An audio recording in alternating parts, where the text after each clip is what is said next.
المنطقة العربية أخيراً بدأت تاخد فرصتها في الكومبتيتيف اي سبورتس.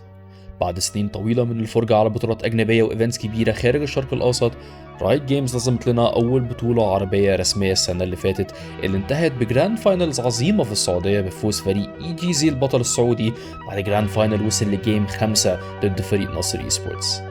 السنة دي رايت نظمت لنا بطولة ال IAC كاس العرب بمشاركة 780 فريق، أكتر من 4600 لاعب من 13 دولة. مع ان البطولات بتجمع بين كل المستويات المهارية من برونز لتشالنجر، بنشوف جيمز شيقة ممتعة وأهم من كل شيء مفيدة عشان الجيمز بتورينا الفرق العربية بتفكر ازاي في طريقة لعبهم وفي اختياراتهم للشامبيونز. مفيدة عشان بالمباريات ديت نقدر نتكلم عن الميتا العربي. قاعد يسوي بوك كويس، فلاش من كايسا بيسوي ستوب واتش وشت داون على زايا وياخذ الكل وانقذ الكل بعد.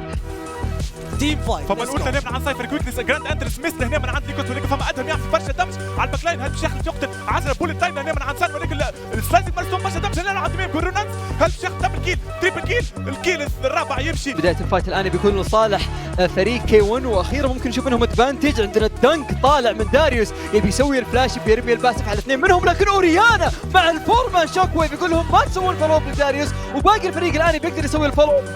ثالث من فوق الجدار يلحق اولاف على طول بيشتغل الراجل يوصل بالباك لاين يجيبون عليهم الكل وايد لصالح فريق جي جي.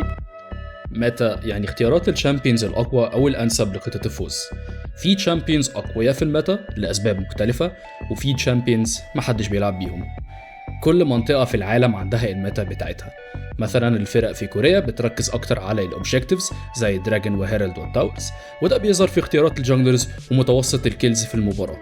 بينما الفرق الأوروبية بتعشق السنوبول ميتا بإيرلي جيم جانجلرز يقدروا يجيبوا كلات بدري ويهربوا بالجيم. فبهذا المنطق ما هو أسلوب لعب الفرق العربية؟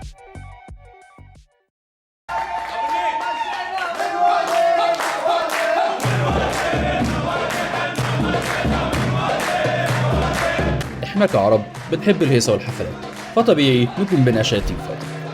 معظم الفرق مهما نختاروا من شامبيونز بينتهي بهم الأمر إلى التيم فايتس. مشكلة الكومبيتيتيف سين العربية إنها لسه في عز شبابها، فما عندناش الخبرة اللي اللاعبين الكوريين أو الأوروبيين اتعلموا منها. فحتى لو اللاعب العربي فاهم إن في أكتر من خطة واحدة وأكتر من شرط فوز واحد زي سبليت بوشينج سكيرمشينج أو بيكس، مع ذلك بيفضل التيم فايتنج لأن هذا هو القرار الأأمن. مثلا سبليت بوشينج بطبيعتها خطة فيها مخاطرة كبيرة إن سبليت بوشر ما يغلطش، بقية الفريق ما يتمسكوش، وإن الفيجن كنترول يفضل موجود.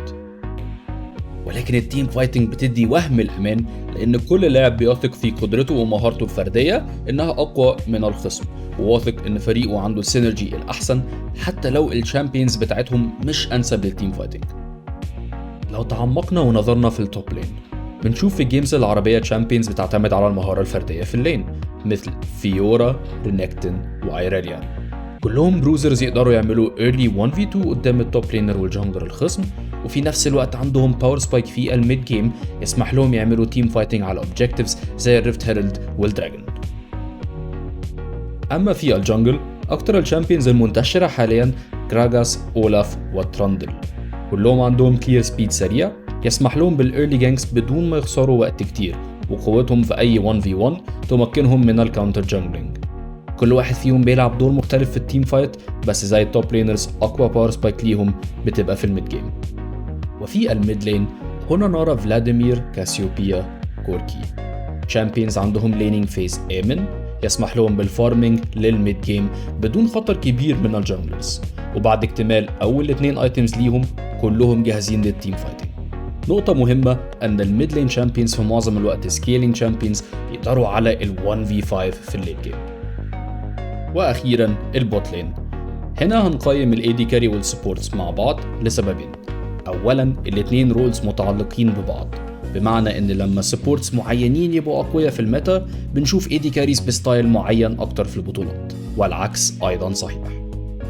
ثانيا بفضل الشامبيون بول الضخم، بوت لين أكتر اتنين فليكسبل في الفريق قابلين للتغيير على حسب بقية التيم كومب، فكل رول فيهم عنده تشامبيونز كتير ميتا، ولكن في كومبوز محددة بس اللي الفرق العربية بتحب تستخدمها، وهما سينا وتام كاتش، زايا راكان، وجينكس لولو. الفرقة العربية بتحب تمكن الاي دي كاري، فمعظم الوقت بنشوف بيل سبورتس تقدر تساعد الاي دي كاري في التيم فايت. البلاي ميكينج سبورتس اللي بنشوفهم بيبقوا راكان واحيانا ثريش، بس دايما في تركيز قوي على مساعدة وتمكين الاي دي كاري في التيم فايت. انا متأكد ان انت بتتفرج دلوقتي وبتقول لا يا مورو، انا مش بلعب الشامبيونز دول، انا فريقي مش كده.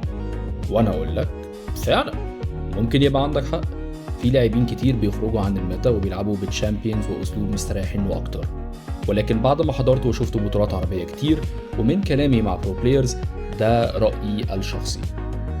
تاني مرة تتفرج على مباريات عربية زي مثلا كأس العرب كل يوم جمعة وسبت، ركز في الشامبيون بيكس بتاعت الفرق، ركز اكتر في اسلوب لعبهم، افهم خطتهم وشوف ازاي بيحاولوا يكسبوا.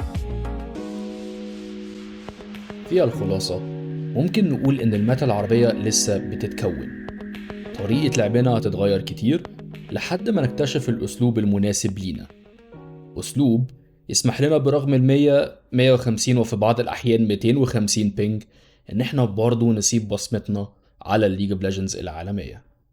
يكونون فريق اي جي زي ممكن يقدرون يوقفونهم، يحاولون اوتو تاكس ما راح يقدرون. جي جي والبليد، الف مبروك فريق اي جي زي. شكرا للمتابعة. لو عجبكم الفيديو ان شاء الله هنرفع فيديوز اكتر باخر الاخبار عن ليج اوف ليجندز والكومبتيتيف سين العربية. شاركونا بآرائكم عن الفيديو واقتراحاتكم للفيديوهات القادمة في الكومنتس.